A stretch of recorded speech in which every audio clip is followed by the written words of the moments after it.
প্রিয় দর্শক, নায়রা জামার সাইডে যে ফিতা লুপটা আমরা তৈরি করি, তো সেটা সঠিক নিয়মে কিভাবে তৈরি করবেন দেখুন এই ভিডিওটি।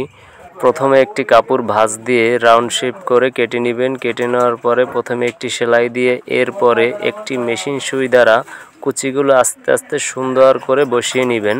কারণ ছোট জিনিস তো হাত দিয়ে কুচি এভাবে বসানো সম্ভব না, এই কারণে মেশিন সুই দিয়ে কুচিগুলো সুন্দর করে বসিয়ে নেবেন। এরপরে কুচিগুলো বসানো হয়ে গেলে এরপর একটি স্কোয়ার কাপড় নেবেন। স্কোয়ার কাপড় আমি আগে কেটে রেখেছি, ভিডিও বড় হয়ে যাবে এই কারণে। তো আপনারা আগে একটি স্কোয়ার কাপড় এভাবে কেটে মাঝামাঝি ভাঁজ দিয়ে ভাঁজের মাঝামাঝি অবস্থায় এইভাবে একটি সেলাই দিয়ে আলগা করে লাগিয়ে নেবেন।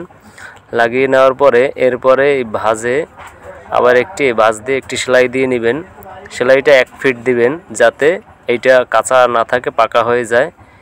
এরপরে একটি গোলফিতা বানিয়ে নেবেন। গোলফিতা কীভাবে বানায় তার একটি ভিডিও আমার এই চ্যানেলে আছে, আপনারা যদি না পারেন তো সেই ভিডিওটি দেখলে আপনারা আশা করি বুঝতে পারবেন। এরপরে এইভাবে সেলাইটা দিয়ে নেবেন। ওই কাপড়টার একবারে লবে এসিয়ে সেলাইটা দিয়ে এইখানে সুন্দর করে একটি ব্যাগ স্টিক দিয়ে নেবেন। এভাবেই কমপ্লিট হয়ে যাবে একটি নায়রা জামার ফুল। আপনি যদি আমার এই ভিডিওটি ফেসবুক পেজ থেকে দেখেন তাহলে ফলো করে দিবেন, এবং যদি ইউটিউব থেকে দেখেন তাহলে সাবস্ক্রাইব করে সাথে থাকবেন।